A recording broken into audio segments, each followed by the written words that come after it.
I was treated pretty brutally and I was cross-examined for 2 days. An abuse of power, Yes. privilege, relationship, Yes. and as well as the abuse of your person. The lies that he's telling about me and that I'm the bad guy in this situation. Oh, Sarah. Then it goes to sentencing. Real conversations, radically honest about how we actually find hope when life is really bringing us down.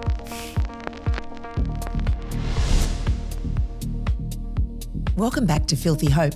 We're a conversation between a couple of really cool people where we talk about faith with no filter and grace in moments of grit. We look at the grey spaces of life, the yucky stuff, because life is not all loveliness. I'm Ness. I'm John. And today we We are have with our sister friend, Sarah Rose.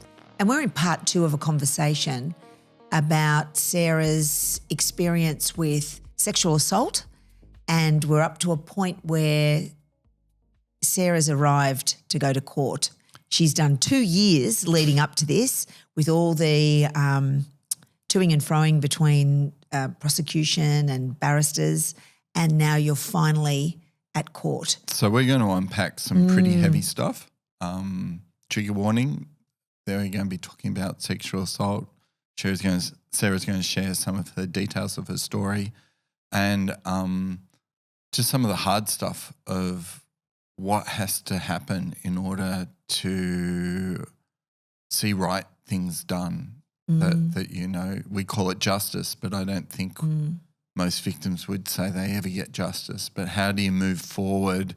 And last episode, Sarah talked about how she can stop it happening to others, and that's part of the passion. So if we just let you know that we are talking about some serious stuff, and if you find yourself triggered, please don't push through. Talk to somebody, and again, after the episode, if this has caused you upset and, it's not just it's upsetting, but you actually find that you can't calm down or, find a healthy way of thinking again, reach out to somebody, and we'll put some links below. The good news is, though, this is a podcast where we talk about filthy hope. And Sarah's got a story of certainly filthy, but there's so much hope. And we're going to be talking about that again today. So, Sarah. Thank you for coming on. Yeah, thanks for coming. So you've had a complicated story, and please watch the previous episode where we hear about that story. And then way back when we were just starting the podcast and I wasn't even involved, it looked really different. And I looked different. We all looked different. I didn't even look because I wasn't involved. Go back if you want to hear some of the other stuff there. That this is effectively a third conversation with Sarah Rose around some stuff. So Sarah Rose, you were assaulted. You were groomed. And that and it wasn't just one part of your life that wasn't going right. You had complex family situation, you had career choices, you've had injury. It's all led to complex post-traumatic stress disorder. So that's not just a trauma. That's a trauma that has sunk into you and taken root and meant that your life is now disordered. You don't always have control until you got some help. Yes. And I still don't always have control. No. But I will say, Well, that's why it's a disorder. Who does? Yeah, but, chuck PTSD and OCD and a shaker amongst a few other things and Throw in some sexual assault. Injury. Just a spoonful of sugar, they say. Yeah. Career disappointment. Yeah. And really just you're fucked. Yeah, totally. And how when you can't be the person that you'd always dreamed that you want to be, who are you then, But on the other side, I say that and that is true. Yes. Yeah. But I also have so much good in my life. Which is great. It's not that I'm just fucked. No, certainly not. So who is Sarah Rose? How would you describe yourself in a positive light? After all this, one of my favourite psychologists is Professor Lee Waters, who is a victim of assault herself and eating disordered eating, And she talks about her story as post-traumatic growth, that even though that was horrendous and awful and you wouldn't wish that on anyone or yourself, there still can good come out of it. What have you found for yourself that you cling to as the good? So we'll start with the hopey stuff. I don't know. I feel like I'm too sarcastic to say nice things about myself. It's not really the way I operate. But okay, use some words. Use your words. Are you a strong person? I'm the problem. it's me. Yeah. As Taylor says. Can we just put Taylor over the top of this now? Well, let's go. Maybe Life of a Showgirl. Let's just play that one. If you tailor yourself, what are the positive aspects of Taylor that you would see in yourself? Ooh. That My you've students seen? told me I looked like her, so that was great. You're beautiful. Other than appearance, but what do you admire in Taylor that you might then go, maybe I can own that for me as well?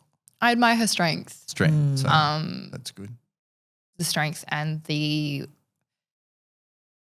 determination to not let all the playfulness die. Yes. Yeah, great. So that's That's amazing. super positive. And she's had an amazing story and seen so much success, but that success has not just been shiny. I tell you, I was sobbing in the Eras Tour documentary. I was not prepared for that. It was great, wasn't Well, it's probably great. triggering as well. Yeah. So some other Taylorness that you admire, and we'll see if it applies to you. Why do you like Taylor? I feel like I'm being given a test right now. Yeah. I think her willingness to stick up for the other. Yeah. And I think I see her loyalty in her friendships and kind of the grace that she's carried herself with. And that's something I really admire. Yeah, Right. absolutely. So take us to court. Fun times. So if you haven't been watching, Sarah Rose was assaulted and it took her a while to come to realisation of what that was because she blotted it out and coped in different ways, but it came up. Yep. And then one of the revelations from last episode was that we often assume assault is a something, that rape is.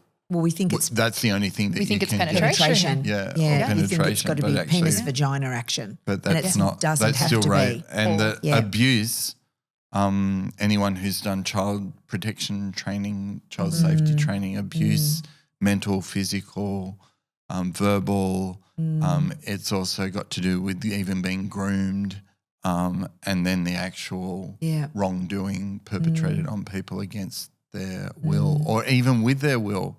Because if you're underage and you've been groomed, you might say yes to something that you don't actually have the full wherewithal to say yes to. And not saying no is not saying yes. Yeah. And I think something I'm very passionate about is I feel dancers are very susceptible to grooming. You spend a lot of time being belittled by the people that you respect and you're expected to sit there and take it. Otherwise you're not tough enough for the career. Yep. And the people in power really hold power over your entire career, your entire life, and that can turn into your thoughts on yourself and your success. So I think it is a story that I've seen time and time again in dance, and something that I see like mine is practitioners using injuries as their own.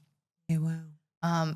Which I've only come to really see those stories since court, since I've been allowed to hear other stories and talk to people, and it's been heartbreaking. Whereas for a long time, as you said, I thought, unless there was any form of penetration, whether that be any genitalia, any gender, I didn't think that I had a right to claim that I was assaulted. I was just being dramatic. Yeah, he just touched you inappropriately. Which you minimised when you it. say that, Yeah. he has touched you inappropriately. Yeah, And but we can think of it as not such a bad thing. Yeah. And this is what Sarah but was doing. That's the dumb language. Yes. That, you know, he he did just do that, and that was real, and it was awful. And it was wrong. And wrong. Yeah. And an abuse of power, Yes. privilege, relationship, Yes. and as well as the abuse of your person And for his own gratification. Yeah. more than that, he was naked. I was naked. I was 17. He was in his, I believe, late 40s or 50s. I did the math ages ago, then blocked it out again. I couldn't tell you. Wrong. Wrong. And a professional. A professional. Yeah. And had used a professional guise to enter that situation Yes. that particular evening. Bloody clever. But he didn't penetrate me. So But Harry Potter Voldemort, clever. Yeah. Sick shit clever. Clever, but evil Yeah. Evil. Big time. and bad. evil. And awful. And Precious just young girl with an injury. Yeah. And now I'm going to treat you. And I'm going to do that nude. While I'm treating What you nude. the fuck? Sorry. And the wearing down, because that's what grooming is, of all your normal defences, Yes. so that the alarm bell goes Yeah. off, Yeah. that you And the actually trust. go, well, I just trust this Yeah. is right, even though. He's the grown up. He's the professional. He he cares for me. anyone would He's go. in relationship with my family.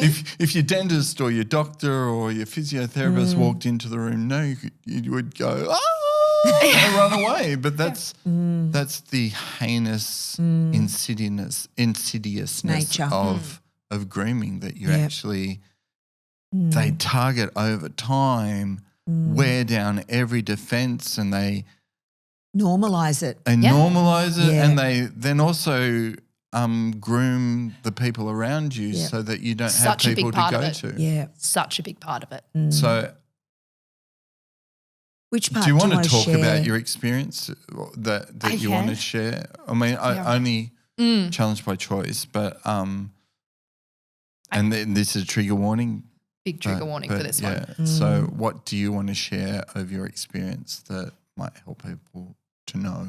I think what I will say, as terrifying as it is to share, I still feel like a wrong thing when I even talk about it. Yeah. But Because that gets into your head. it gets into your head. You don't just forget it. No, you No don't. therapy just wipes it out. It's not like on a whiteboard where you just erase it and go and it's gone. No, and it's like there's two versions of this man in my head, the man I knew and I trusted and the man that I now see. And sometimes it's really hard to not feel like you're in a tug of war. Yeah. I will say that there is a lot I could say, but anything that I say in the podcast today was admitted, accepted and proven in the court of law. I have it on very good authority. In fact, I know that this individual is telling a different story to the community. He was very well known in our community, and I know that he is trying to spin the narrative towards him.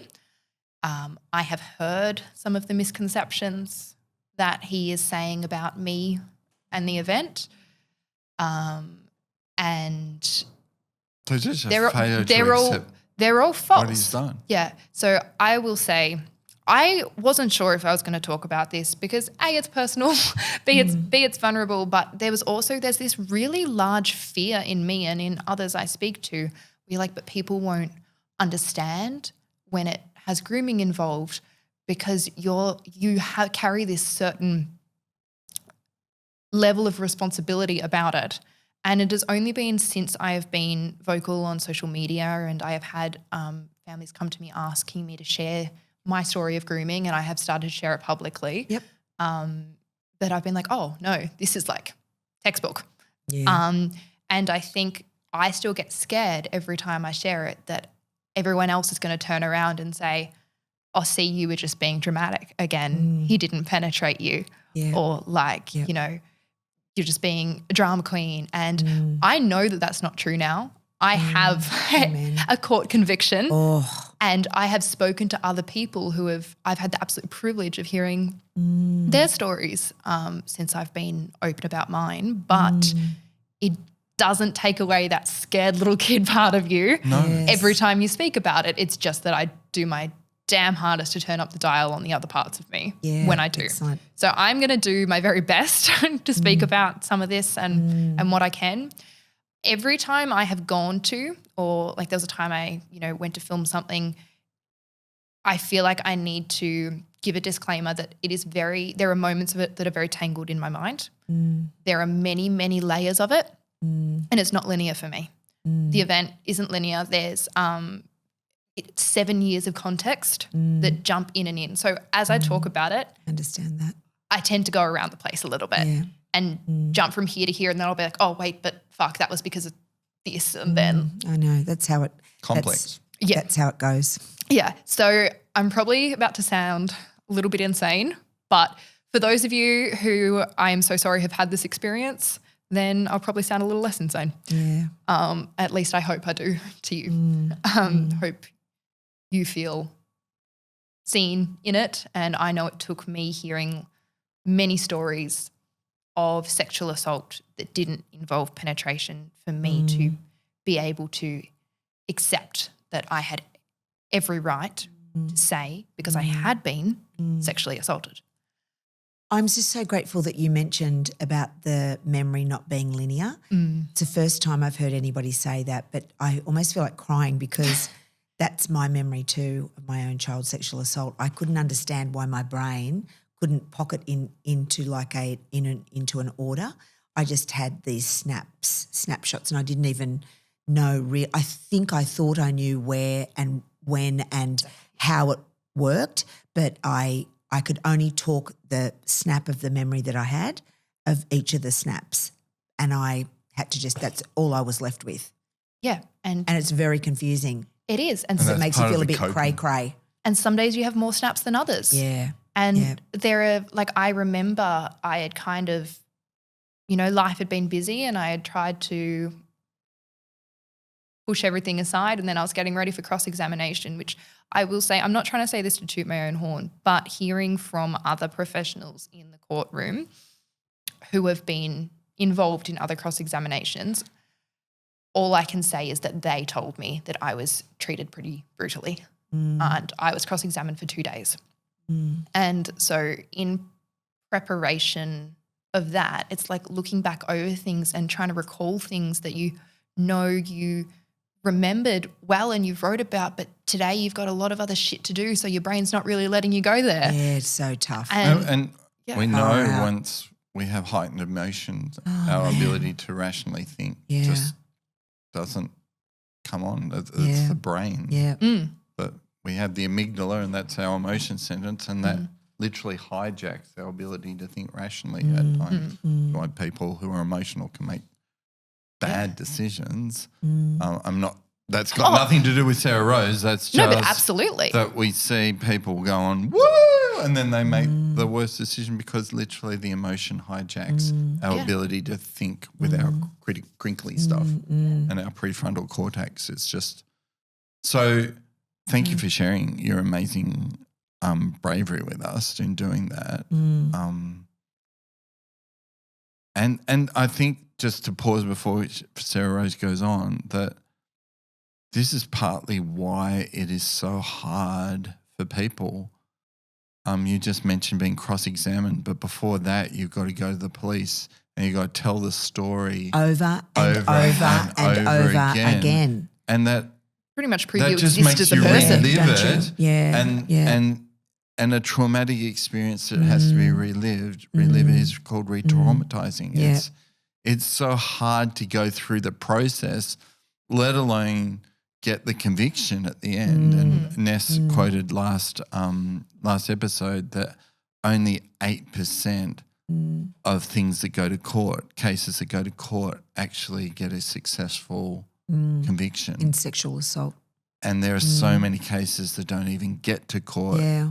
And then there are so many people that don't even report it because they're scared that they'll get penalised. They won't get believed. They won't. It'll make their life worse, or they just can't because it takes them back to that trauma. So, I'm just saying, you're a badass. Right back at your You're sister. a badass on the. You just got badass clap track going on in my brain, honestly, for how you did what you did. And I got to hear the magistrate in his findings, how they spoke about you, and it was so powerful. You must have kicked it, sister, under cross. You must have just been amazing.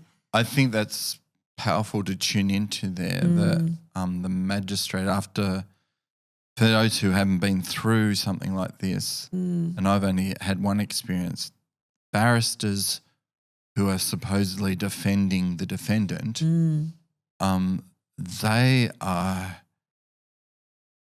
I couldn't do it. It just would do my head in, but they literally not just take the side, but they attack. Attack the victim. So you are not just having to relive a traumatic experience. It's an aggressive. But they aggressively try to make it out that you didn't go through this, that it was your fault, and horrendous stuff. How did that feel?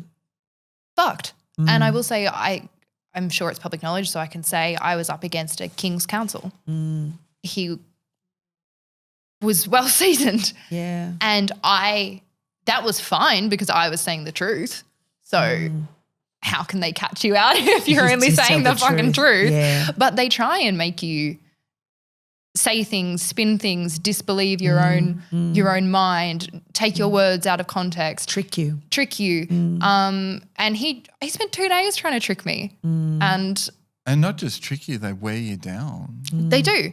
I remember a quote from a case that I was involved in where the barrister said to the victim, I put it to you that you were the one who led somebody. I put it to you that it is your fault, that you were the stalker, not the perpetrator. I put it to you.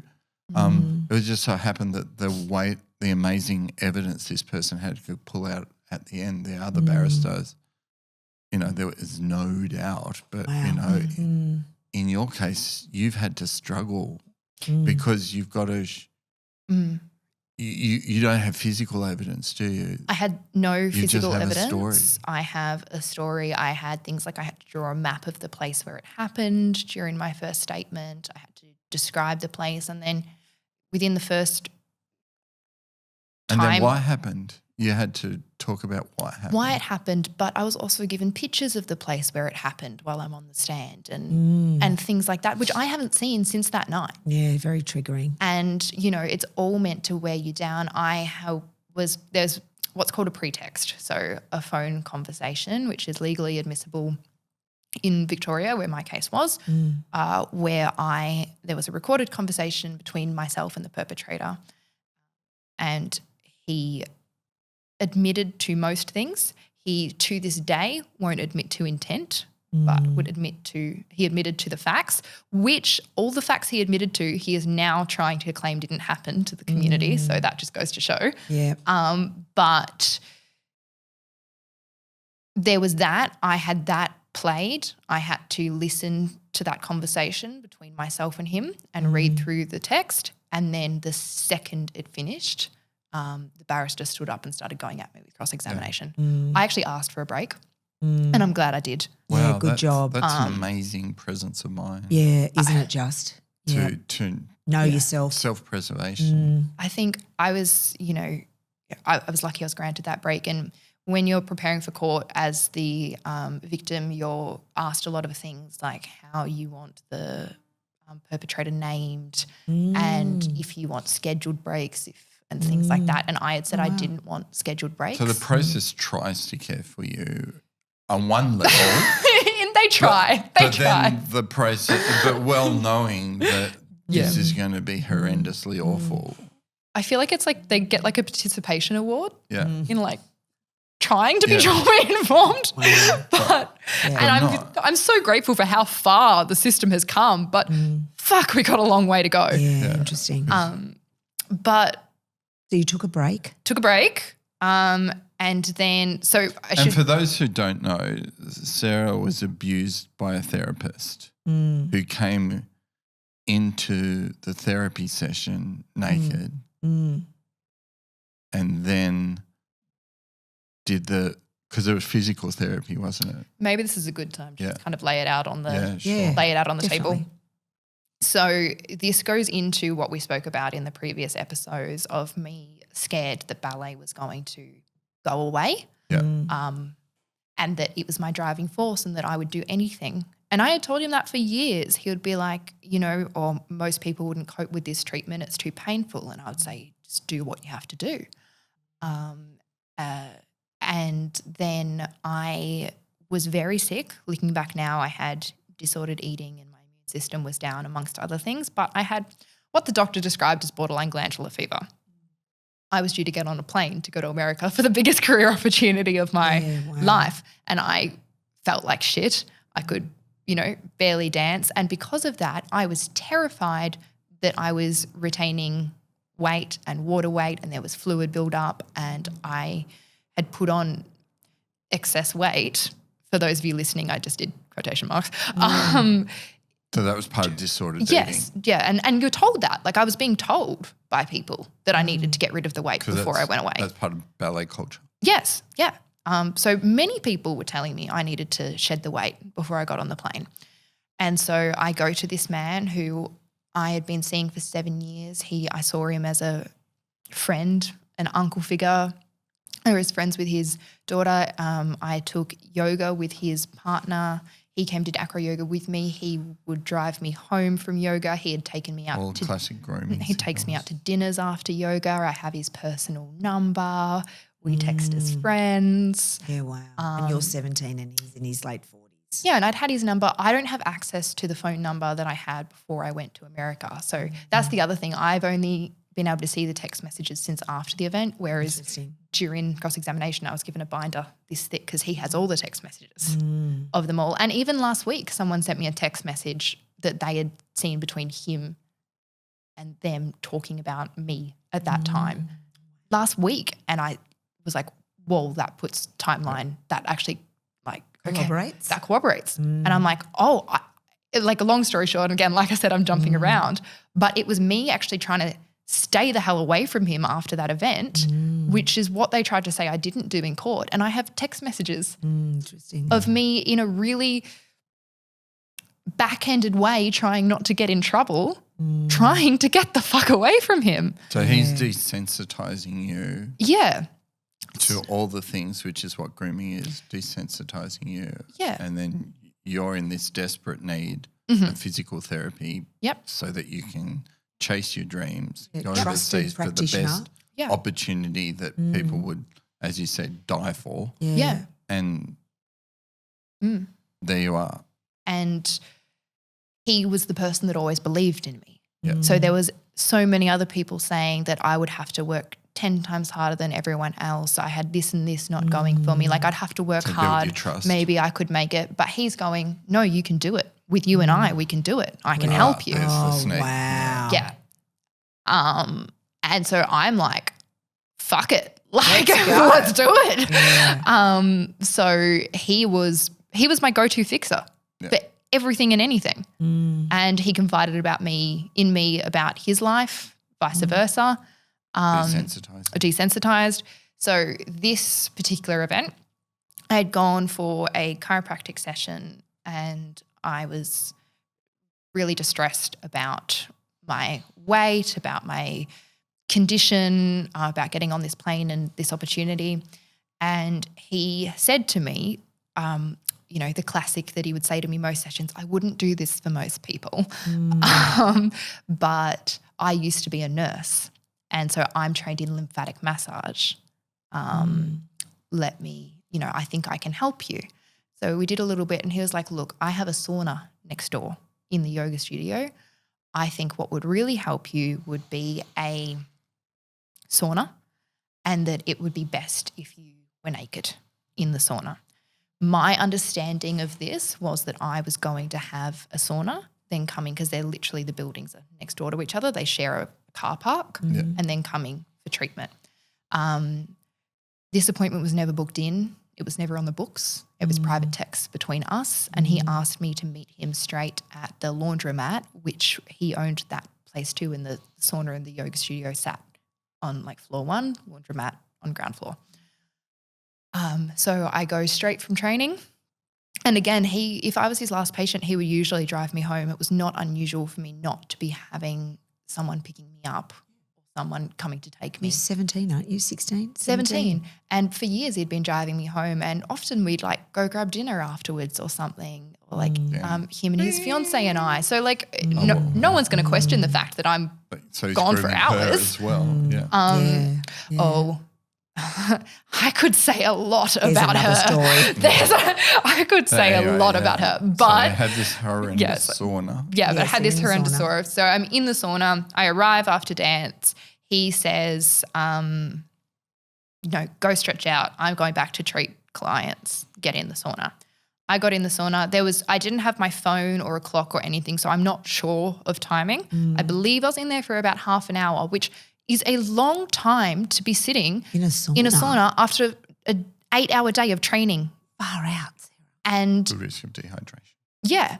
And I'm completely naked because that's what he had suggested, and I just did what he suggested like I always do. He then enters the sauna. He is trying to say he knocked. Maybe he did.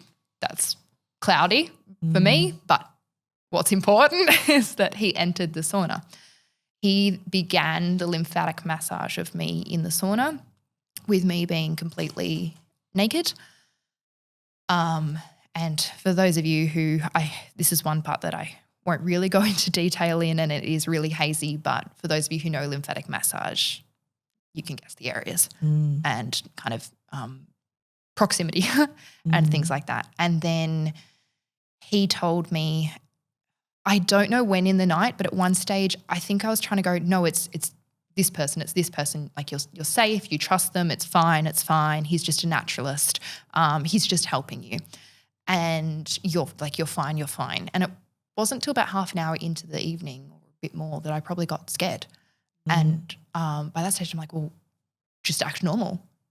And I remember saying something along the lines of, I think I was trying to reassure myself. Again, I don't know exactly what I said, but something along the lines of, oh, it's okay, reception will knows you're here at the clinic next door. Was this because he was asking you if you could be naked?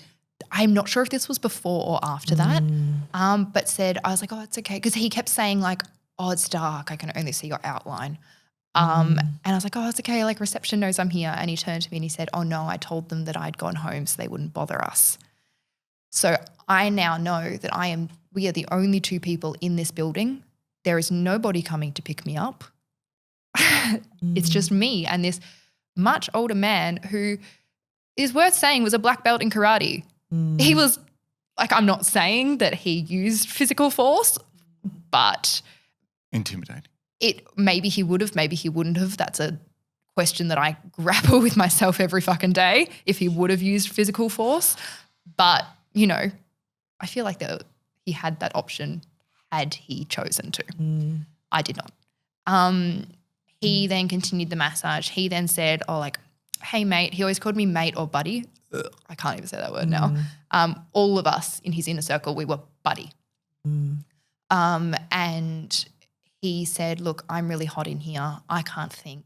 Like, I need to be able to think straight to help you kind of thing. Do you mind if I take my clothes off? And this is where I blamed myself for a long time because I said, yes. Let's remind, I was 17, naked. Nobody was coming. Groomed. Cornered in a locked, not locked, but a closed room. And then with an intimidating person who you trusted. Yeah. And so it took me a long time to recognize that this was my coping mechanism and my way of actually trying to keep myself safe. And I said this in court, like I was completely honest in court. And I think that's the one thing you have to be, like a lot of the things that you tell yourself are your fault actually aren't, and that's the grooming. And it's if you try and hide those things that it becomes challenging. So anything I'm saying today, I was bluntly honest with in court. I said, yes, you can take your clothes off. And again, in my head, it's keep him comfortable. He'll stay safe. If he's okay, you're okay. Don't, just act normal. Don't let him know anything's wrong. You'll all leave as normal. He then goes out, takes off his clothes, keeps his boxers on, comes back in and continues the massage. Time later says, oh, I'm still really hot. I can barely think. Can I please take my underwear off? Goes out, and again, same reasoning. I said yes. And it's like at that point, I'm like, well, I'm naked. He's like already only in his underwear. Like what ground do I have to stand on here? And, you know, I'm literally like lying down naked doing this tiny thing. And so he goes out, takes his underwear off, comes back in, continues the massage. There are other parts to that night, but they are all too hazy, so I didn't submit them to court and won't submit them here. It all sounds so clinical, but this is just the only way I can really get it out, Sarah. because it would be incomprehensible if I just let myself say this in a very non-clinical manner. But he continued the massage, and then he was my lift home. So he drove me home. I remember stopping at a servo. And in the massage, that's where he assaulted you by touching you inappropriately. So the massage, the assault was a combination of him being naked, me being naked, that being entirely inappropriate, me being a minor. And being a professional. Him being a professional. Like, again, just like you don't, I don't even think you would have to look up on APRA, can you be naked while treating? Like, no.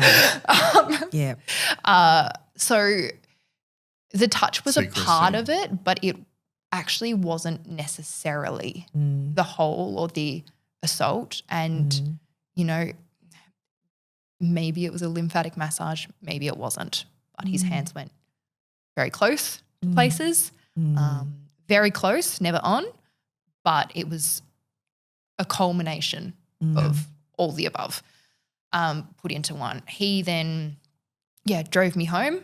I just remember feeling sick. I didn't sleep that night.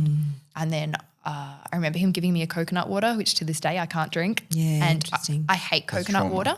Yeah. But I wanted to drink it in the car, so I seemed normal. So I didn't tip him off to anything because I was 5 minutes from home. So I just had to keep being normal and get the fuck home. Yeah. And so, And then got up and went to training the next day. and then, Kept him in my life for years. So we're not telling these details or asking Sarah to share just for juiciness. This is Absolutely not. so that you can understand the complexity of abuse and that it's not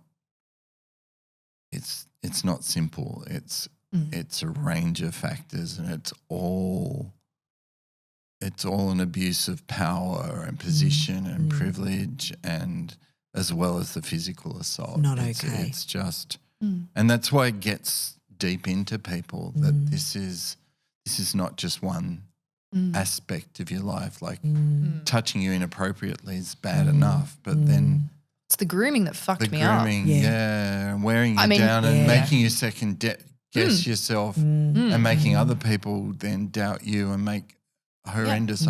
So how have you come through this? Because we're sort of, we want to end in a positive note. You've talked about your strength because you're Taylor-like and you've shown your courage by sharing this. As Taylor shared her story, you've been able to talk about this era in your life. I see what you did there. Yeah. Can I just can we go forward to I see it as a victory moment. I know you think it's part way on the victory moment. It's part way. But I would love to hear touch on your that? I think I know what you're about to say, and I'd actually love to hear your perspective, because that day is so it's like such a stress response in my mind that it's like a record that's been really, really scratched. So I would actually love to hear this. Can you tell me So what you happened? went through the trial, and the trial wasn't just a trial in the sense of a criminal trial. It was actually a trial in the sense of a personal trial, because they literally assault you again verbally and take you back to that assault, and you get through and that's all over, and then you have to wait until Judgment Day. Yeah. And I think that's what, Ness, you wanted to talk about. What was the day called, Sarah? I don't know if it's the technical term, but I call it like the verdict hearing. Yeah, it was that, wasn't it? And you came to church and you asked me if I could sit in on that with you and just be your compassionate witness and support you pastorally. Yeah. So we set up the Zoom because it was coming not on a Zoom but a special link from the courthouse in Melbourne. And Sarah sat there and we sat there holding hands and Which I know is big for you, so thank you. It was a very stressful moment.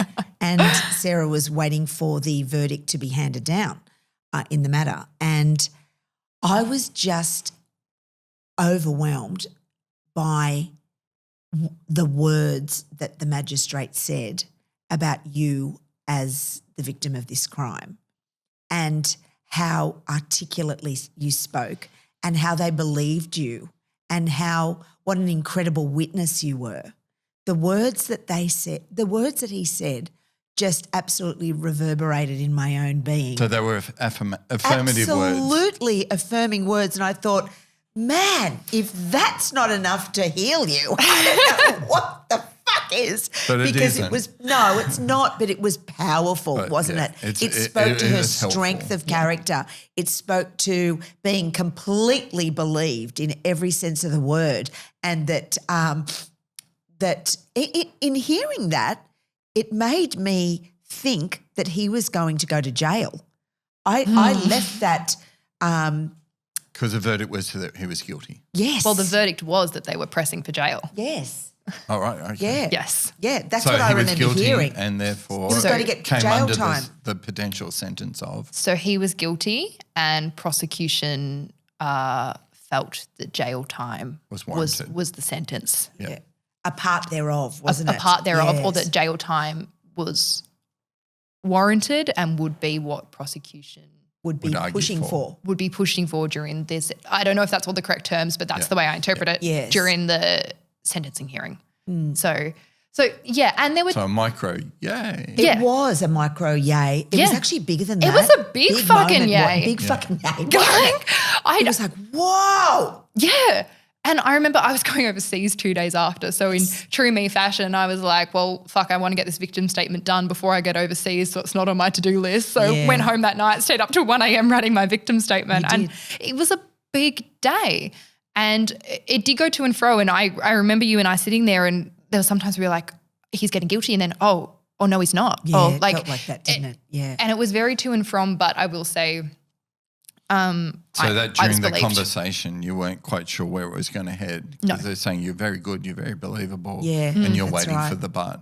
There was buts. And the way that at least this hearing went is, I don't know the time, I would say there's probably about 45 minutes, 50 minutes of just going through the evidence and the magistrate's thoughts and what he's taking into consideration And all the points. and all the dot points. And then at the very end, you get to a verdict. So you Just just, like one of those really intense Hectic. crime shows. yeah, it was Yeah. an intense Where you've got to crime get show. who done it and Yeah. what's going to be the It was. ending and is there Yeah. going to be a surprise Yeah. that you don't want, but you're all rooting for the prosecutor. exactly. You went into shock. You went like pale and you just were shaking and in shock after that. That was a lot for you to compute, I think. I think it's still a lot for me to compute. It was massive. So you get a yay. Get a yay. Yeah. And you think he's going to jail and you go overseas. having And she's in issued your- Rome. I'm in You're Rome. in Yeah. Rome, about to go on a Colosseum tour. Yeah. And you get the message that there's going to be the sentencing's going to happen, or do you have to call in for that, or did they just tell you what the sentencing was? So I knew that was happening. That got confirmed the day before I left, so Right. that I would have That there would be a sentencing hearing. that there would be a sentencing hearing, and that I would have the option to be online or not. And I know a lot of people, and I know a very standard choice for victims is to actually not join Yeah. those, and I completely, God, I understand that, and maybe not even join the verdict hearing. But for me, I was adamant Yeah. that I wanted to be online. So And you've submitted your impact statement. submitted my impact statement. So gone. So at this point, I know I've chosen to be the one to read my impact statement. So you can read it or have someone read it on your behalf. In the sense it's a video or audio. So I'm on a video link. Okay. Like live in the court reading my victim's impact. From Rome. From Rome.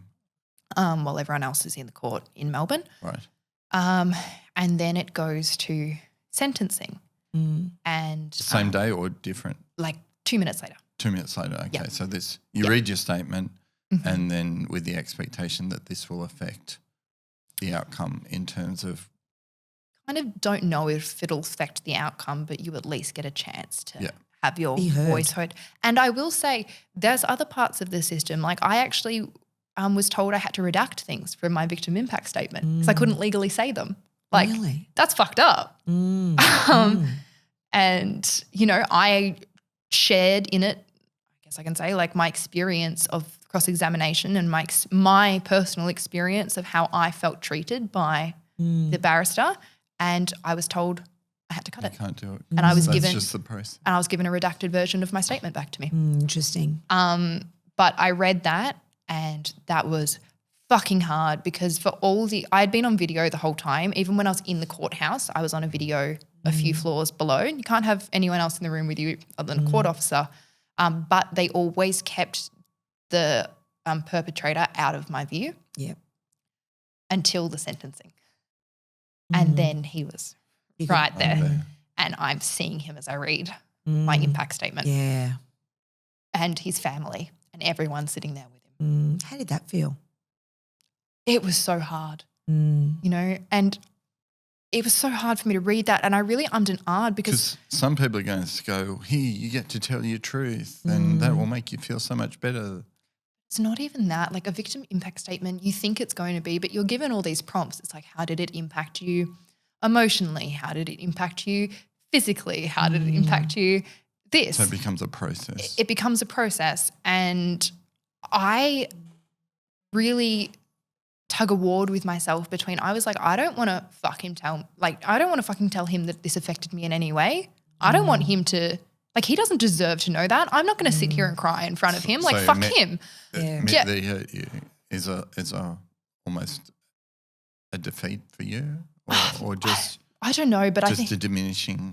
You're vulnerable again. Yeah. And I was like, he doesn't get to see that. Yeah. So, but on the other point, I'm like, no, he has to listen to this. Yeah. So it was a real tug of war. Complex. And I tried to hold the two, whether I did or not, who knows.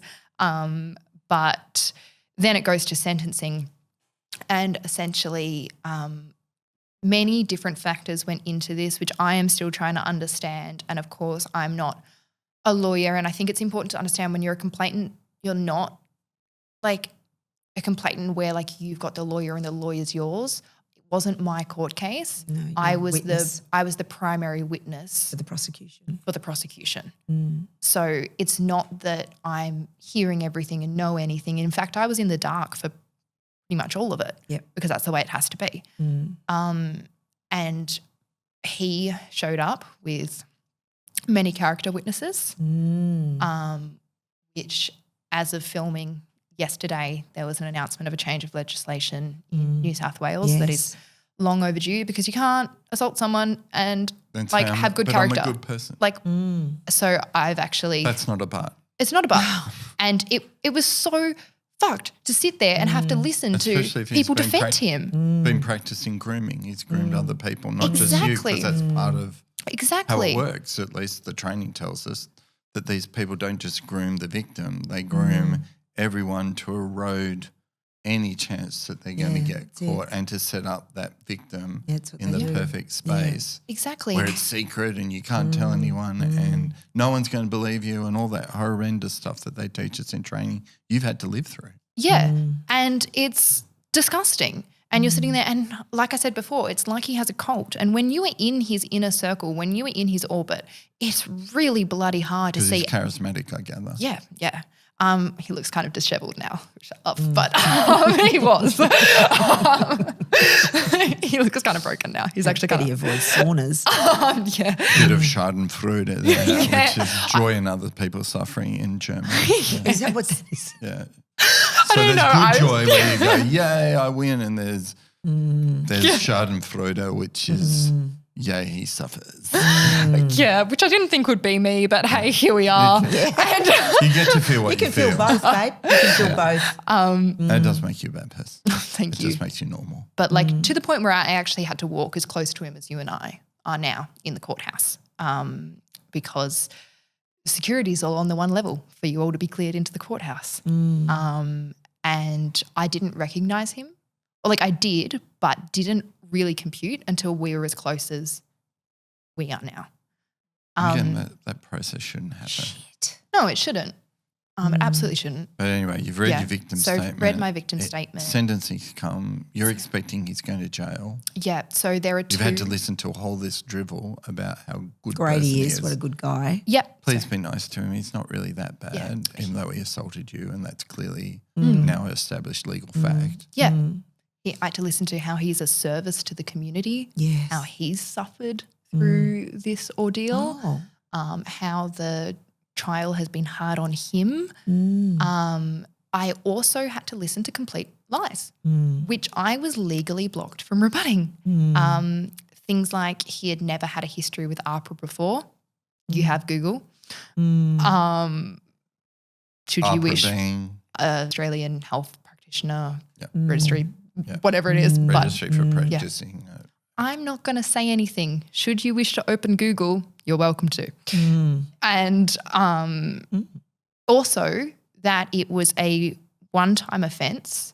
He got some psychologist or something to sign off on something that there was a low chance of reoffending, that he was remorseful.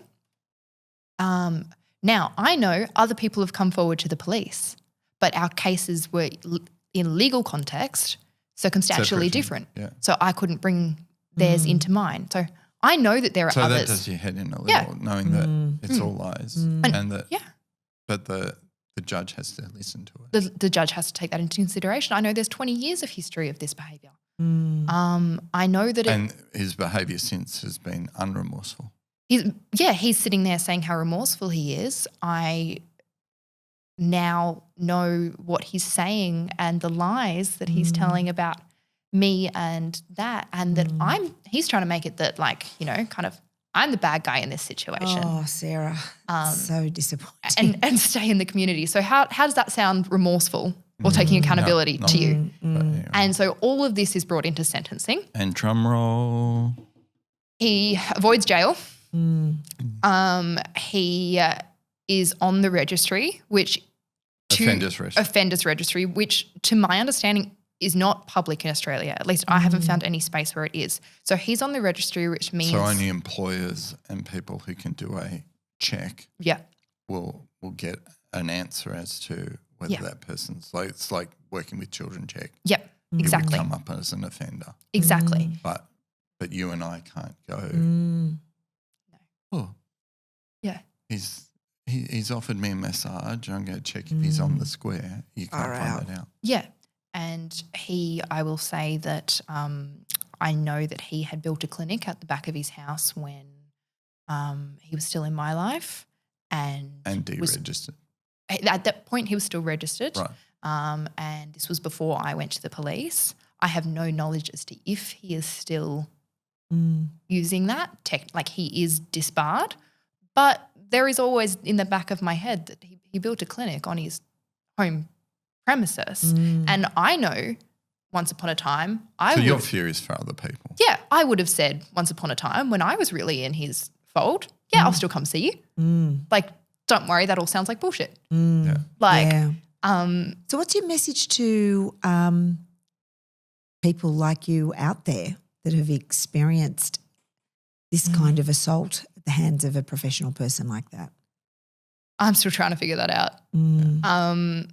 For you, it was worth all that?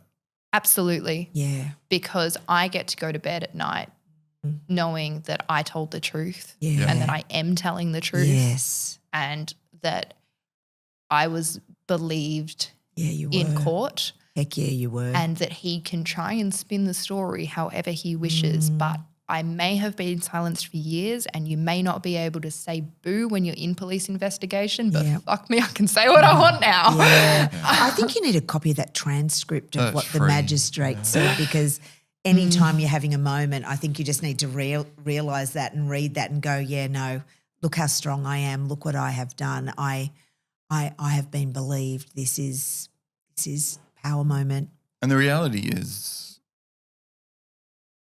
it wasn't the win that you were hoping for. No. And even if you did go to jail, would you think that would have fixed things for you? Does it change things? Maybe not. Yeah. I think it was that I had an expectation and I hadn't let myself have any expectation throughout the whole process. And that was the first time I went in with any level of expectation. And that was really hard. Yeah. I don't even know if it was the outcome I wanted because everyone would ask me and I didn't know what outcome I wanted. I'm grateful that he didn't appeal, that I could have had to go through this all again. And that didn't happen. So I'm grateful that he was found guilty, that he'll be monitored on the registry. Wow. He was given community service. No small thing. It's no small thing. He was given mandated therapy community service, but I know the way he works. I think listening to your story though, the swiftness, the tailoriness of it all is that you've done something amazing. It was your journey. Yeah.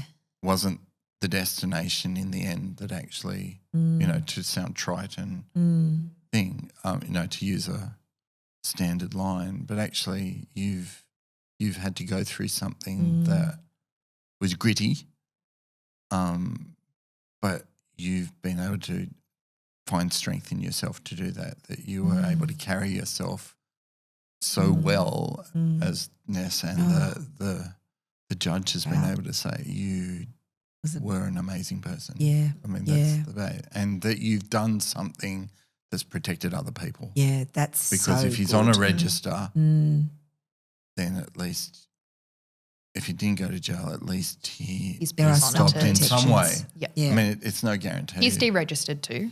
And they're deregistered, so it's big.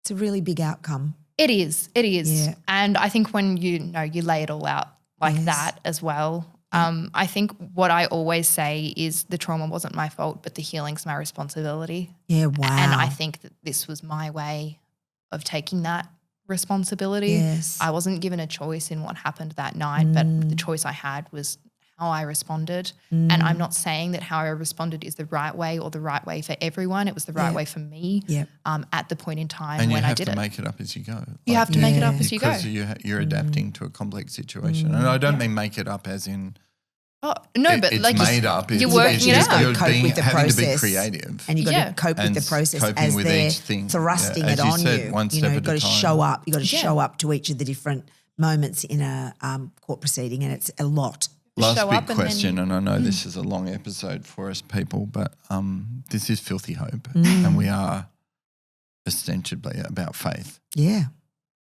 How has this affected your faith? How's, you wear a cross. I do. So you've got some Jesusness about you. She rocks up to church. You go to church. That's where you brings the Ness. dogs. I know, I bring the dogs. Bring I bring the fruit Which is Mentos. great. Thank you very much. Every church should have dogs, people. Yeah. Let your dogs come. Yeah. Agreed. My dogs take communion. Yeah, totally. They do great. drive-by communion. They do drive by communion. Which is great. But back to the Yes. serious question. How's this affected your faith? Or how's faith helped you in all this? In so many ways, Yeah. in different aspects. I think I have always taken the stance that I know some people say, see, it was meant to happen because now. Don't ever say that to anyone who's been a victim, please. It's all part of God's plan. Get stuffed. That is just not true. That's my belief anyway. Very strong belief. Yeah. God doesn't make bad stuff happen so that good stuff can come out of it. Exactly. People be like, oh, see, you went to court and, I started a petition stuff to get some things changed in Victoria now with the character references being allowed in court. And people kind of be like, oh, see, but that had to happen for that. That's bullshit. I don't believe that God ever put me in that sauna. No. I do not believe that was ever meant to happen. I believe he met me in the shit and that sometimes humans are shit and that God met me there and put amazing people in my path and I've, with God's help, done my darn fucking best to deal with it. There were absolutely moments where my faith was wavered. Like, how can you do this? Like you blame God. Yeah. And there's also, I think I wasn't sure if I could continue at every step of the investigation. Do I have this in me? And at every step, all I did, because there's always will you even get to the next step? And at every step, I just had the same prayer. Like, if this is going to help people, if this is a good thing to happen, then let the next step happen. Yeah. If it happens, I will do it.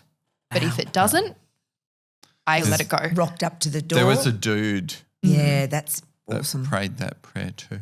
His name was Jesus, and he was about to be arrested and crucified, and he said the same thing. Please stop it if there's any other way, but if I have to. Yeah, he was such a good guy. Pretty decent dude. He was God too. He was God.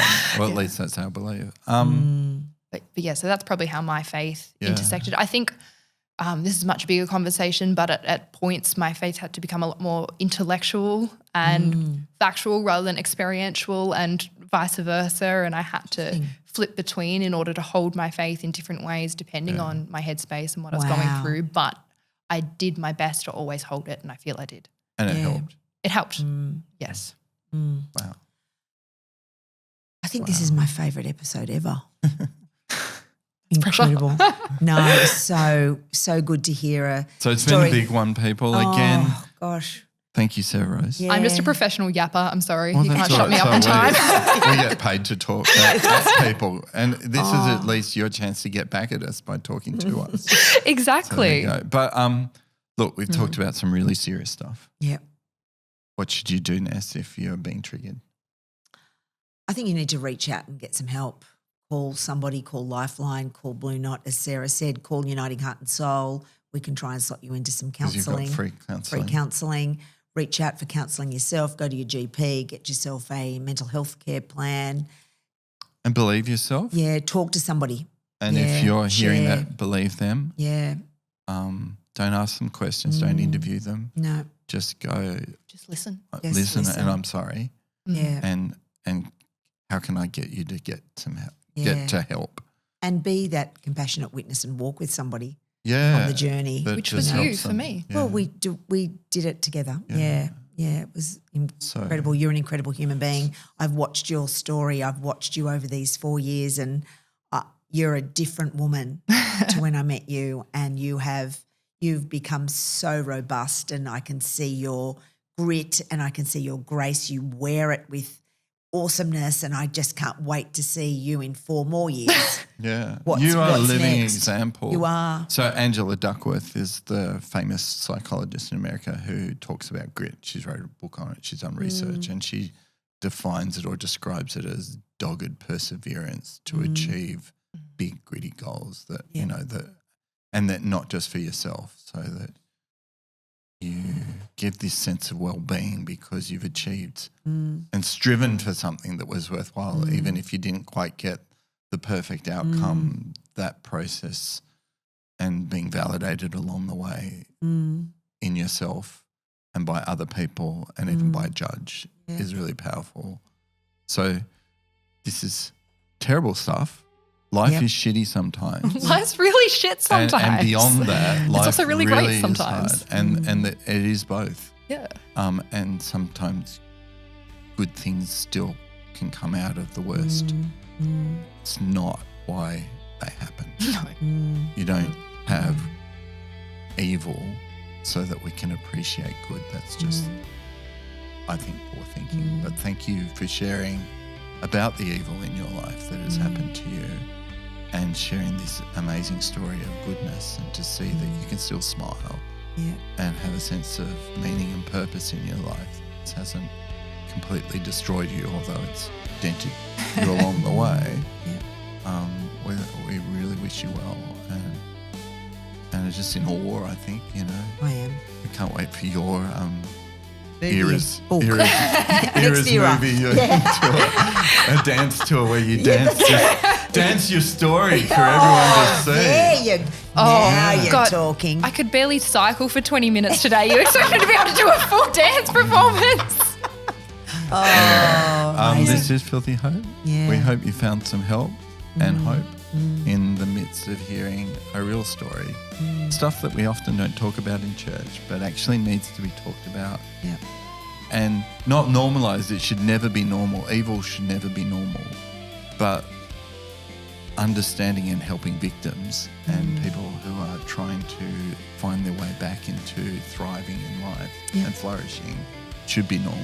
And we should have normalized ways that don't re-traumatize people, both in our courts, in our churches and in all our relationships. Yeah. Hope. Thanks, Sarah. Thanks, Sarah. Thanks, See you Thanks next for time. listening. Bye.